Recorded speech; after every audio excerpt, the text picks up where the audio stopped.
Well, good morning and welcome to Frankly Speaking here on WYDC TV Big Fox. I'm your host, Frank Acom, and we are broadcasting live from the Hesselson studio. And don't worry, there's not going to be a lot of discussion here on the Super Bowl unless, of course, you want to comment on it. You see the number on the bottom of the screen and already received a virtual wave. Thank you so much. This was a message I received from a viewer after the broadcast on Friday. I'm thinking if Trump becomes president and Vivek Ramaswamy is VP, Dems will finally lay off Trump and switch to Vivek. No matter what Republican ends up in the White House, I don't see the Democrats stopping their shark circle power circus because plenty of chums in the water to feed their desires for power, with networks like CNN steering the boat. To that point, it's kind of interesting how they've been covering the Biden age issue. Yes, there is some outlets like the liberal New York Times turning on the president, which is kind of fascinating to watch. But if you go to places like CNN, they still have to frame it in a way to take a shot at Trump. It can't just be a report on the president's mental stability. It's got to be. But also, what about Trump here or there? We'll talk about that in just a moment. Defense Secretary Austin has transferred his duties to deputy as he has been hospitalized. Defense Secretary Lloyd Austin transferred his duties to his deputy as he is hospitalized for treatments for symptoms, quote, suggesting an emergent bladder issue, according to the Pentagon. Austin had been admitted into the critical care unit at Walter Reed National Military Medical Center, and it is not clear how long Secretary Austin will remain hospitalized. Now, of course, this comes off the back of keeping that relatively secret. He said not relatively, very secret, not even telling the president. He realized that he had made a mistake, as he said later. But how many days was it before, especially the media were notified? We did not handle this right, and I did not handle this right. I should have told the president about my cancer diagnosis. I should have also told my team and the American public. And I take full responsibility. I apologize to my teammates and to the American people, Austin said at the time. All right. So what did you, like I said, we're not going to talk about the Super Bowl necessarily. I know the president making hay off of it, or one of his handlers, by playing into the conspiracy theory that the game was rigged from the beginning so that I think Taylor Swift or something would endorse the president. But Biden and his campaign team is who it is. Also had fun with the conspiracy theorists, saying, just like we drew it up. Okay. Now, the president did not give the Super Bowl interview. A lot of people critical of that. James Carville saying almost, doesn't that speak volumes, or isn't that very telling, something to that extent, because that obviously is a softball question. But he did release a video Sunday slamming shrinkflation. President Joe Biden took to social media on Sunday ahead of the Super Bowl to criticize food and beverage companies for shrinkflation consumers have encountered as the companies downsize their products to compensate for higher input costs. Quote, it's Super Bowl Sunday. If you're anything like me, you'd like to be surrounded by a snack or two while watching the big game. You know, when buying snacks for the game, you might have noticed one thing. Sports drink bottles are smaller. Bag of chips have fewer chips, but they're still charging as much, just as much. As an ice cream lover, what makes me the most angry is that ice cream cartons have actually shrunk in size, but not in price. I've had enough of what they call shrinkflation. It's a ripoff. Some companies are trying to pull a fast one by shrinking their products little by little and hoping you won't notice. Give me a break. The American public is tired of getting played for suckers. I'm calling on companies to put a stop to this. Let's make sure businesses do the right thing now. There's your Bidenomics, folks. We got to take a short break. Stay with us. This is Frankly Speaking here on WYDC TV. Big Fox, we'll be right back. Our beautiful view of Market Street. Welcome back to Frankly Speaking here on WYDC TV. Big Fox. I'm your host, Frank Acom. We're broadcasting live from the Hesselson studio here on Market Street in Corning. And thank you to everyone who called in sick today for joining us this morning. Did you know 16.1 million employees are expected to take off work today? They call it Super Sick Monday. In all, 14% of U.S. employees plan to miss at least some work today. So thank you if you joined us, if you're trying to recoup. So what did you think of the RFK Jr. ad? Did you watch that last night? It was a pretty effective ad, in my opinion. The Super PAC supporting Robert F. Kennedy Jr.'s independent bid for president debuted an ad during the Super Bowl, if you saw it. American Values 2024 released a 30-second ad that was a remake of a 1960 campaign spot. I liked the old jingle and the look of it. And it was a campaign ad for his uncle, former President John F. Kennedy. Get this, it cost $7 million and ran nationally. The ad features pictures of Robert F. Kennedy Jr. testifying in front of Congress and skiing alongside the words, "Vote Independent." Our momentum is growing. It's time for an independent president to heal the divide in our country, Kennedy said on X. Now, it was effective when I say that because Google searches for his name skyrocketed during the debut. Now, his family, though, specifically his cousin Bobby Shriver, said, "My cousin's Super Bowl ad used our uncle's faces and my mother's. She would be appalled by his deadly healthcare views. Respect for science, vaccines, and healthcare equity were in her DNA. She strongly supported my healthcare work at one campaign at Red, which he opposes." Shriver's brother Mark posted that he agreed. I thought the ad was effective. I thought it was a good ad. I was kind of thrown for a loop. I did not expect it. So I'd love to know what you thought. Now, on Friday's show, and really all last week, we were talking about the president and the mental health issue. And that gained traction over the weekend. As I mentioned earlier, the New York Times having 2 or 3 op-eds criticizing him. There is now a poll out. This is coming from ABC News. Overwhelming majority of Americans think Biden is too old for another term. Now, the poll was conducted by Ipsos Knowledge Panel. 86% of Americans think Biden, who had 81, is too old to serve another term as president. That figure includes 59% of Americans who think both he and former President Trump are too old, and 27% who think only Biden is too old. 62% of Americans think Trump, who is 77, is too old to serve as president. There's a large difference in how partisans view their respective nominees. 73% of Democrats think Biden is too old to serve, but only 35% of Republicans think Trump is too old to serve. Listen to this number, though. 91% of independents think Biden is too old to serve, and 71% say the same thing about Trump. Oh, we got a lot of waves coming in. Thank you. It's interesting, and as I mentioned, that's coming from ABC News. It's interesting to me to see how the media has turned on the president. This is not typical. Where do you think this leads? I mean, that's the big question. I know and we're going to get to it in a little bit, but there's a lot of articles out today and throughout the weekend saying maybe it's time for Gavin Newsom to step in because obviously Democrats do not want Harris. She's just not ready for it. So with that push by the media and by Democrat allies, some pretty prominent names saying some pretty nasty things about the president, where does it lead? It's still up to the president. I mean, he gets to decide at the end of the day. So if he wants to run, he'll run. When we come back, we'll talk a little bit more about this. I can't run too late, but thank you to everybody commenting.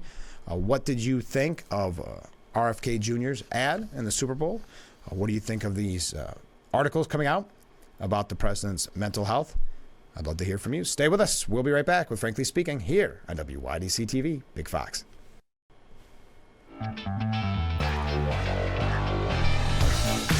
Thank you so much for joining us this morning on Frankly Speaking. I'm your host, Frank Acom. We are broadcasting live from the Hesselson studio. Before we get back into the news of the day, I wanted to mention this on Friday. Had a really nice time over at the Painted Post Food Pantry. Assemblyman Phil Palmisano and myself getting a tour of the food pantry. There's a couple pictures. So thank the Assemblyman and thank all the hard workers at the Painted Post Food Pantry. They do have a nutrition workshop coming up. All workshops include a 35 to 40-minute lesson, a recipe, demonstration with samples, and a free kitchen tool for every participant. Lessons, recipe, and kitchen tool are different every time. So coming up on February 28th, from 10:30 a.m. to 11:30 a.m. at the United Church of Painted Post. That's 201 North Hamilton Street in Painted Post. So thank you again for the tour, and thank you for all that you do for our community. So Miranda Devine has a piece out this morning. Jill Biden can spare us the fake outrage over the damning special counsel report. So Jill Biden has lashed out at a special counsel, Robert Hur, over his report that let her husband off the hook for willfully retaining and sharing classified files, due to the commander-in-chief's total lack of recall while being questioned. The First Lady lamented in a campaign email this weekend, "I hope you can imagine how it felt to read that attack, not just as Joe's wife, but as Beau's mother. I don't know what the special counsel was trying to achieve. I can't imagine why someone would try to use our son's death to score political points." Now, Miranda Devine's concept in this is to spare us. That the president was the one who brought up his late son, Beau, during his interview with her. It's what he always does when he's in trouble. Every time he feels the political heat, he finds a way to turn the spotlight onto his life's tragedies and disarm his antagonists. It is his shield against accountability, and he has wielded it to great effect his entire career. You hate to attribute base, cynical motives to anyone, but Biden walking through the family graveyard on his way out of Mass, where waiting cameras will capture the perfect, poignant image of a grief-burdened man among the tombstones, does tug at the idea. It is uncanny how these images always emerge when he is in hot water. Sometimes in Washington, you can never be too cynical. Sly Joe from Scranton wouldn't be the first crook who feigns memory loss to avoid incriminating himself when law enforcement comes knocking. It worked. He didn't get indicted. What's he complaining about? So that's Miranda Devine. Oh, we got a comment here from a viewer. Love the RFK ad. Very powerful. Excellent use of Super Bowl ad time. And that's a good point, because Google search, his name skyrocketed. RFK Jr. skyrocketed during, or right after, I should say, the ad. It woke more people up, this viewer said. Personally, I think Trump and RFK should team up.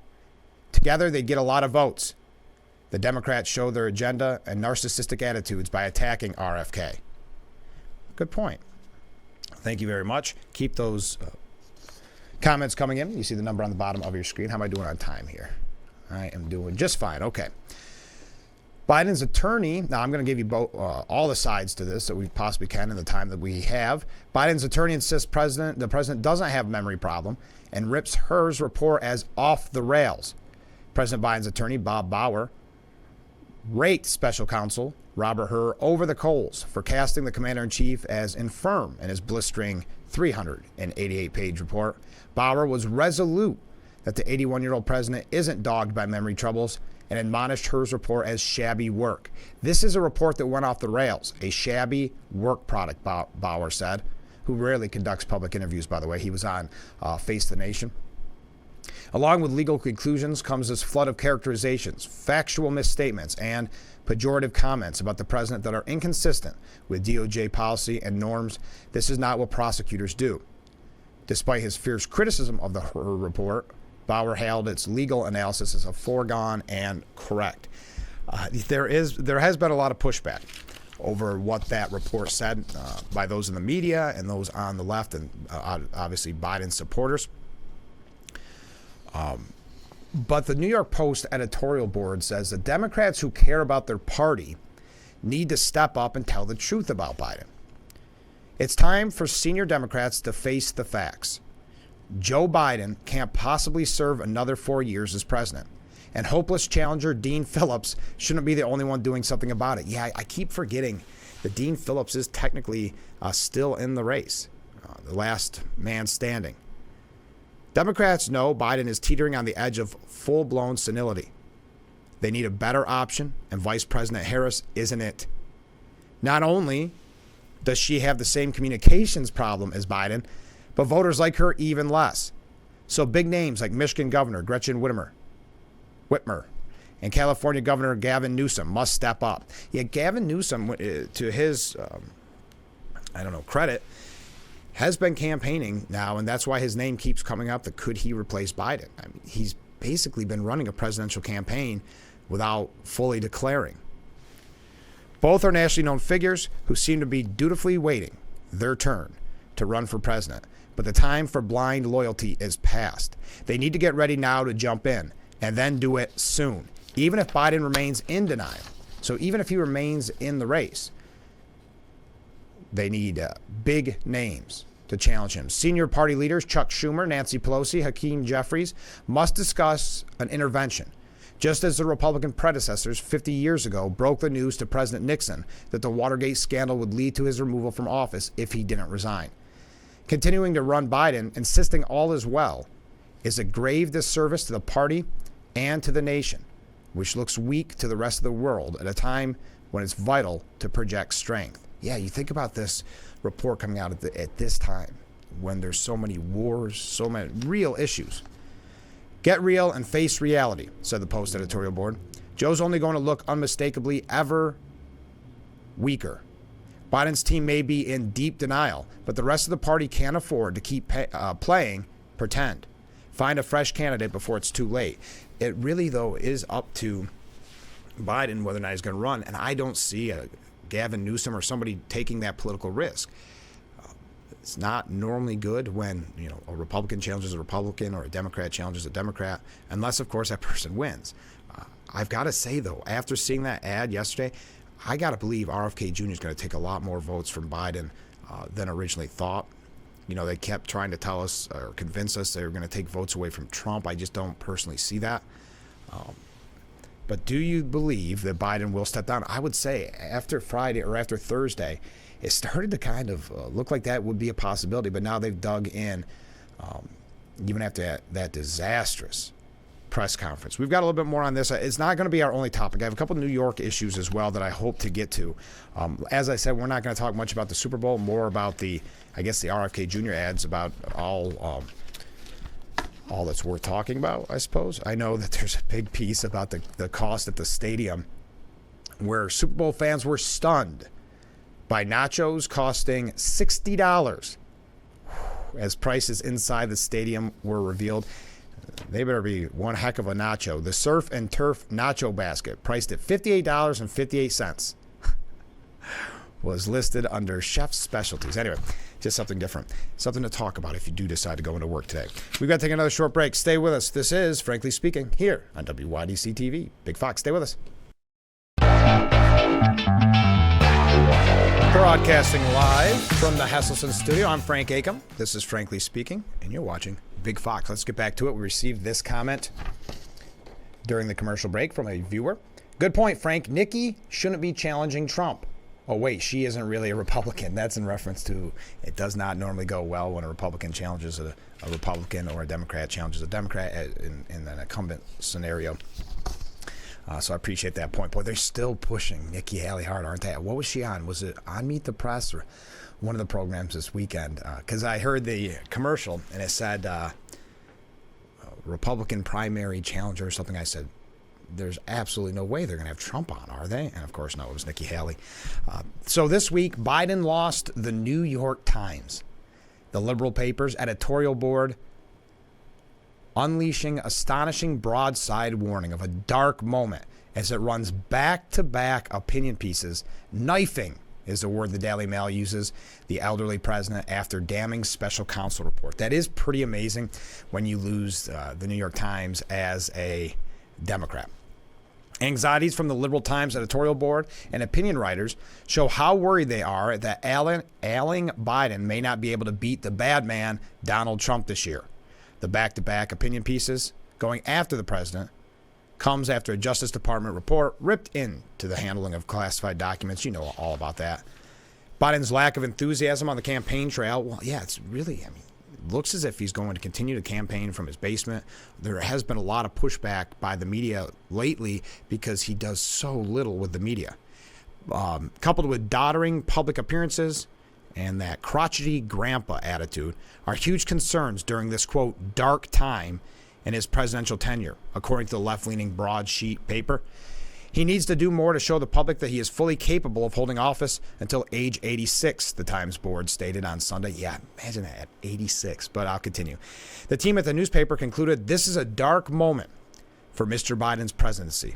They said that Biden's performance at the news conference on Thursday night was intended to assure the public that his memory is fine and argue that Mr. Hur was out of line. But this is not what happened, as we all know. Infamously, this is not what happened. Instead, according to the opinion piece from the New York Times, quote, the president raised more questions about his cognitive sharpness and temperament as he delivered emotional and snappish retorts in a moment when people were looking for steady, even and capable responses to fair questions about his fitness. The New York Times concluded his assurances didn't work. He must do better. The stakes in his presidential election are too high for Mr. Biden to hope that he can skate through a campaign with the help of teleprompters and aides and somehow defeat as manifestly unfit an opponent as Donald Trump. And that is something interesting that the media has been forced to do. They will report on this, maybe even criticize Biden, but on the back end, always make sure to get that criticism in of Donald Trump. Okay, so sorry, I just received a comment. Thank you. Keep those comments coming in. 62% of voters, according to an NBC News poll, are concerned about Biden's mental and physical health. Well, think about that, 86. So this was said a long time ago. I want to say it was Van Jones who said it, that you might like Grandpa, meaning Joe Biden, but that doesn't mean he should be running the country or being put in this stressful of a job. And you think he's going to be 86. So that means he's really got almost 5 years because it is only February. So it's kind of fascinating to see where this could all lead. And I really do feel after Thursday, I kind of felt that any moment you were going to see a breaking news alert where he stepped down from the campaign or something like that. But he seems to have dug in his heels. Do you see something changing? That the power players behind the scenes get to him? Because you know it won't be Harris. I mean, I just don't see any scenario where it's Harris. But there's also a piece here. Mr. President, ditch the stealth about health. And they tied in with FDR, who was at a time when you could actually cover up some health issues. In the days before TV and social media, the White House could suppress the fact that Roosevelt, who contracted polio when he was 39, could barely walk. With the help of a complicit press corps, a censoring Secret Service, and a variety of ruses, FDR was even able to campaign, giving the impression that he was mobile. But stealth about health is no longer possible. And the sooner President Biden's team stops being in denial about that, the better off Democrats will be. Biden is running, this is, I believe this is from the New York Times, one of the pieces. Biden is running against a bad man, but that's not enough. He has to acknowledge to himself that his moments of faltering, which will increase over the next 5 years, are a big weakness. He and his aides have to figure out how to handle that. Donald Trump makes his own verbal slips and shows signs of aging, but he conveys more energy. And that's been one of the arguments they try to use. Oh, what about Trump? Trump's having some mental health issues, and it's tough to take them seriously when they've tried to bury this or try to keep this quiet for nearly 4 years. But Biden just forced their hand. They could no longer censor it or no longer keep it quiet. Biden is not just in a bubble. He's in bubble wrap, they say.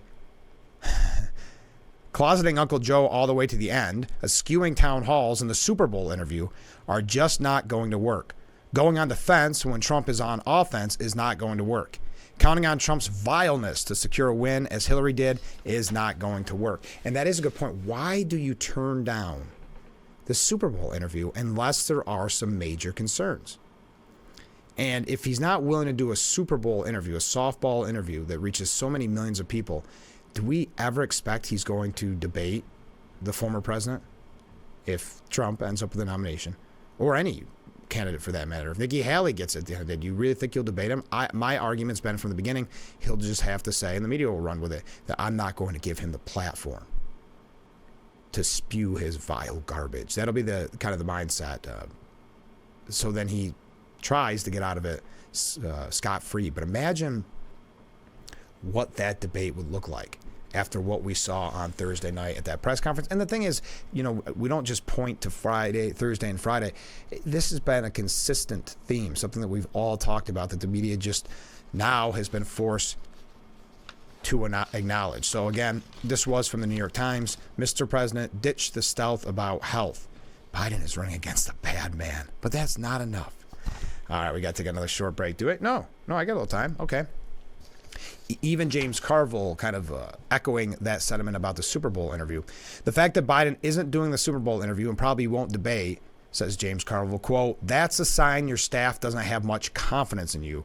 And while it's never too late to change candidates, the later it gets, the more confusing the process gets. Yeah, I mean, that's what I'm saying. The news would have to break relatively soon. But yeah, if you're not willing to do a softball interview, I mean, in the past they've been, what's your favorite ice cream, basically? Well, I know that one person highlighted, what are you and Jill going to do for Valentine's Day? That type of thing. So for him to turn that down does show the lack of faith that his staff and his aides have in him, that it is a sign. But it's never too late to change candidates. The later it gets, the more confusing the process gets. There's got to be conversations going on behind the scenes on this. With the power players, the Chuck Schumers and Nancy Pelosi's, the Hakeem Jeffries, Gavin Newsom may be involved in that. We're going to talk a little bit more about this, but I do want to get away from that. We've got a couple things here about potential running mates for former President Trump. A couple New York issues as well. We're going to try to get to as much as we can. It's hard to believe how fast the show's going this morning. Thank you for joining us. If you're one of the people that called in sick from work, thank you for joining us early this morning. I appreciate it. You see the number on the bottom of your screen. You can reach out and contact me at any time with any questions, comments, concerns, or criticisms. Now, we're going to take another short break. Stay with us. We'll be right back with Frankly Speaking here on WYDC TV, Big Fox.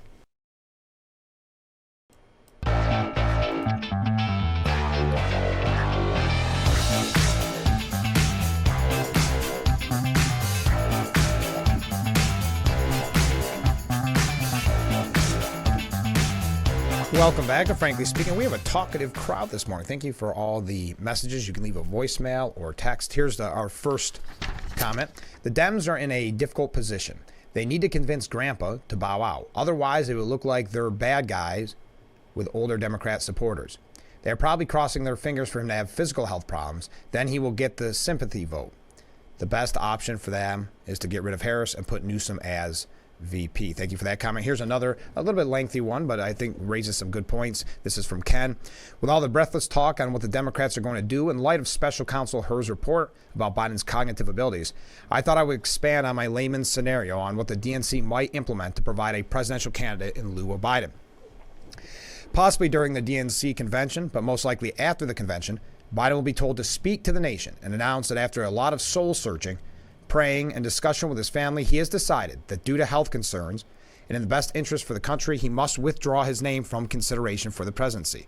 2, after some more breathless discussion on Kamala stepping in as the candidate, she'll be told to announce that due to the partisan politics she has witnessed in that last 3.5 years and some personal issues, she's decided to decline accepting the candidacy for president.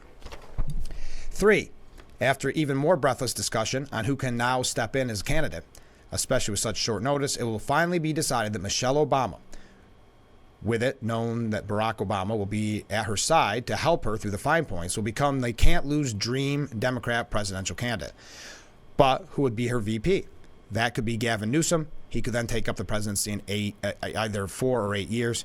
But how can they ensure that this dream ticket will win? Obviously, the same way they grabbed the last election. Mass mail-in voting that can be manipulated, ballot harvesting, muling operations, demonizing the opposition, suspicious voting machines, calling the opposition racist and misogynistic, and any other nefarious tactic they can think of. Thank you. Keep those comments coming in. There's another interesting piece by Miranda Devine. We don't have time to get to all of it this morning because how am I doing? Okay, I'm doing okay. Biden should fear Tony Bobulinski, the most deadly impeachment witness with a patriotic family history. And this is about a 4-page piece by Miranda Devine, but the most deadly witness in the Biden impeachment inquiry is due to testify tomorrow, Tuesday, in a closed-door interview on Capitol Hill. Tony Bobulinski was a business partner of the president's son, Hunter, and brother in their last tumultuous Chinese deal that began while Joe Biden was vice president in 2015 and ended in tears in 2017. The evidence Bobulinski will bring and the testimony he will give will put the lie to the pretense that Joe Biden was not involved in his family's most lucrative enrichment scheme during Joe's vice presidency. It's kind of interesting. That's by Miranda Devine at the New York Post. You can find that for yourself this morning. All right, so we mentioned, let's get away from Biden for just a moment. The Veep stakes are on, as they call it.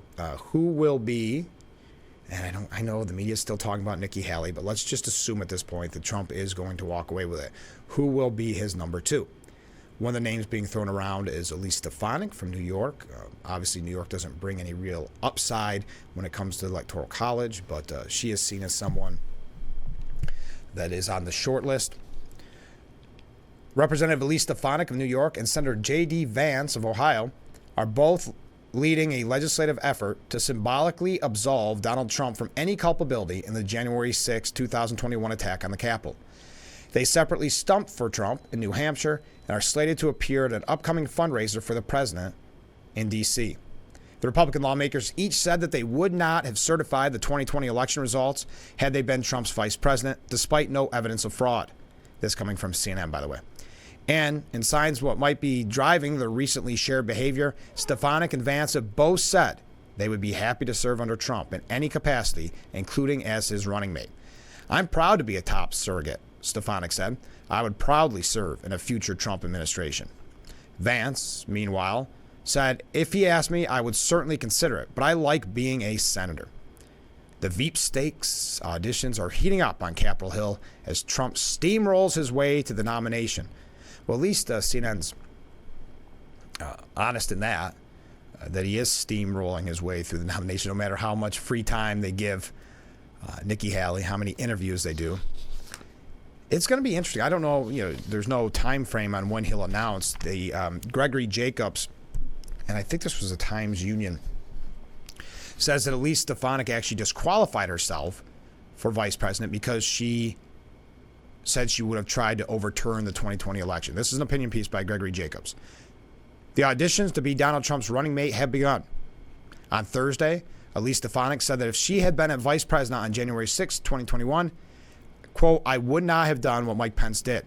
She wouldn't have opened the certificates and counted the electoral votes as the Constitution expressly requires.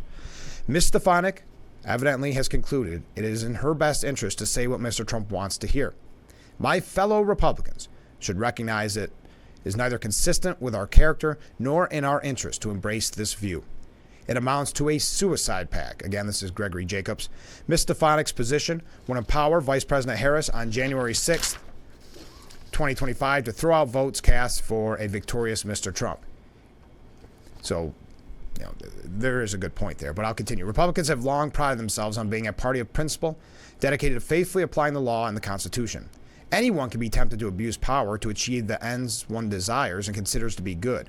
We have watched Democrat presidents unconstitutionally change the composition of the National Labor Relations Board, a scheme the Supreme Court shot down 9-0, grant amnesty to illegal aliens with the stroke of a pen, and wipe out hundreds of billions of dollars of student loan debt owed to the taxpayers in an effort to buy votes. Why shouldn't we twist the law to get what we want too? Well, Mr. Jacobs said, because the Constitution's checks and constraints on government power are crucial to protecting individual liberty. If Republicans ignore those limits in pursuing our political ends, citizens will rightly conclude there is no difference between the two parties. If we yield to the temptation of unconstrained power, Republicans will lose ourselves, and Americans will be at risk of losing our republic. So Elise Stefanik disqualified, according to Gregory Jacobs, who served as counsel to the vice president from 2020 to 2021. We got to take another short break. Stay with us, weigh in on this and all the issues of the day, and we'll be right back. Our beautiful view of Market Street as we broadcast live from the Hesselson studio here on Market Street. I'm your host, Frank Acom. This is Frankly Speaking. The media is definitely getting nervous. After Hur's report, they are forced to report on the president's mental health, but they're finding ways to do it while criticizing Trump. The 2024 campaign gets grimmer, with Trump's extremism on full display alongside concerns over Biden's age. President Joe Biden and former President Trump are each offering a stark glimpse at the political liabilities that have many Americans wishing they had other options. In 2024, says Stephen Collinson from CNN, Biden, 81, is angrily refuting questions about his age and memory, struggling to lay to rest anxiety among voters that he wouldn't be capable of serving a full second term. But far from exploiting the president's rough patch, Trump offered a stunning display of extremism at the weekend, raising fresh questions over his fitness for the Oval Office. The comparison between the likely general election opponents helps explain why polls show limited enthusiasm for both men, each of whom is unpopular outside their core constituencies. And then they go on to say how Biden and Trump are putting their political weaknesses on display. Well, what they're referencing is the former president went and criticized Nikki Haley's husband, and then he said that comment about Russia and NATO. So that's the extremism that Stephen Collinson is referring to. Biden struggles to parry increasing worries about his age, why the 2020 election lineup may be locked in. So it's hard to see any way out of the choice America appears not to want. While there are stark policy differences between Biden and Trump, the 2024 election could still come down to voters picking between Biden's perceived declining capabilities and Trump's wild anti-democratic and autocratic instincts. So they're getting worried, folks. They thought it would be much like 2016. They thought it would be over. That's why they pushed Nikki Haley so frequently, and that just did not work. Nikki Haley saying she's going to ride it out till March 5th. Now, is this the week of South Carolina? It must be. Got to be getting close. Trump's comments on Nikki Haley's husband do the impossible.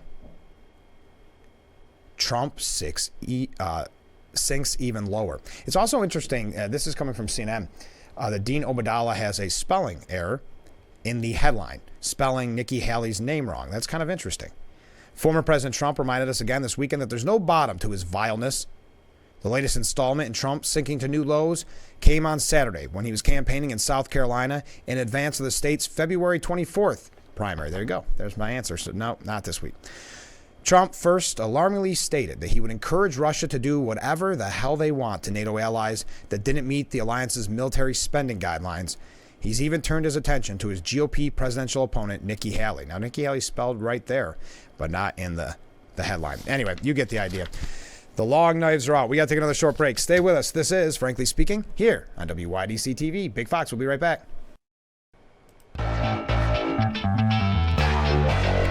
And we are back with Frankly Speaking here on WYDC TV. Big Fox. I'm your host, Frank Acom. We are broadcasting live from the Hesselson studio. We're receiving comments throughout the morning. Thank you so much to everybody reaching out. I only hope Trump's VP pick is someone who has been a steadfast supporter since day one of Trump's presidency, writes a viewer. So we aren't sorely disappointed and shocked as I was by Pence. And this one, the person prefaces it, as saying it's a scary scenario. So if they were to put Newsom as VP, they would be able to install Michelle Obama as VP. Then when another election happens after the Newsom reign, VP Michelle Obama would slip in for the first female president. That would be the chess move to continue Democrat rule for almost 2 decades or more. So thank you to everybody reaching out. That was a perfect way to go to another quick break. I appreciate all the comments that we've been receiving this morning. I will say this, though, before we go to break. Chris Christie was on Meet the Press, and he loves this. I mean, this is one of the reasons why he ran. He got all the attention. Anytime a Republican badmouths a Republican, they're going to get attention on places like Meet the Press. He said, this is what I've been saying for a long time, that he's unfit to be president of the United States, meaning Trump. It's one thing, and think it's right for a president to say to a NATO member, hey, you have to pay the dues you need to pay. I think the American people would expect that of a president. But the problem with Donald Trump is he can't just stop there. He's going to say, I would encourage Russia to do whatever the hell they want to do.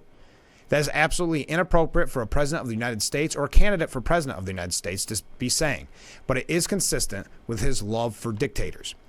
What poses a national security risk is the possibility that he could be president of the United States again. That's what poses a national security risk, because we need to take him at his word. And the fact is that I've been saying it earlier, Donald Trump, when he came into office in 2016, was scared. He was afraid to be president. He was afraid of mistakes he would make. He knew he was not ready. And so as a result, he listened to a lot of very good people around him, General Mattis, General Kelly, and other about these issues. In a second term, he would not. So there's Chris Christie doing his normal thing of bad-mouthing Trump. He loves being on Meet the Press. He loves the attention. We've got a couple things we're going to wrap up. We've got one last break to take, so stay with us And again, thank you for joining us. If you decided to take off today because of Super Sick Monday, we appreciate you spending some time with us. Get your last minute comments in, and we'll be right back. We are back, frankly speaking, here on Big Fox. I'm your host, Frank Acom. So moving to different topics this morning, we got to go through a couple quick ones before we wrap up. Fred LeBrun writes a piece, The Golden Age of Shoplifting. And we've been talking a lot about shoplifting here in New York. He kind of downplays it at first, but then he said Assembly Speaker Carl Heastie has made it clear he will not entertain any more reforming of the bail laws. Sorry, Mr. Speaker, but reality keeps overrunning your position. And as for State Democrat Chair Jay Jacobs telling the Times-Union, we've done all we have to do with bail reform, and it's time to move on, I would only suggest he has about as much standing to set public policy as the average cab driver. Last year, judges in the state were given a great deal more discretion for setting bail for even low-level offenses, including for multiple charges of shoplifting. However, a recent analysis of how judges have used that discretion for setting bail or letting them walk showed a wide disparity. Bottom line is, if you get that urge to lift, consider Manhattan, the Bronx, or Albany, but better stay away from Buffalo and Rochester. Also, and this is New York City, but it's about New York in general. City cops are getting beaten at a record-setting pace. They're calling it a full-blown epidemic. A disturbing and dangerous trend fueled by radical protests, an influx of criminal migrants, bail reform, anti-cop rhetoric, and soft-on-crime prosecutors, experts told the Post. The number of cops hurt by suspects surged 20% in 2022, when 4,724 uniformed officers suffered injuries in attacks, compared to 3,933 in 2021. But the law enforcement nightmare grew worse last year, when 4,077 cops were hurt by suspects in just the first 9 months of 2023, on pace for a record-breaking 5,436 injuries, according to the latest NYPD stats. Wow. Well, not a lot of punishment. We talked about this, tying the hands of our police officers while coddling the criminals. Israel announced the rescue of 2 hostages from Hamas captivity in Gaza. Netanyahu said victory is within reach. Well, that does it for today's edition of Frankly Speaking. Wow, that went fast.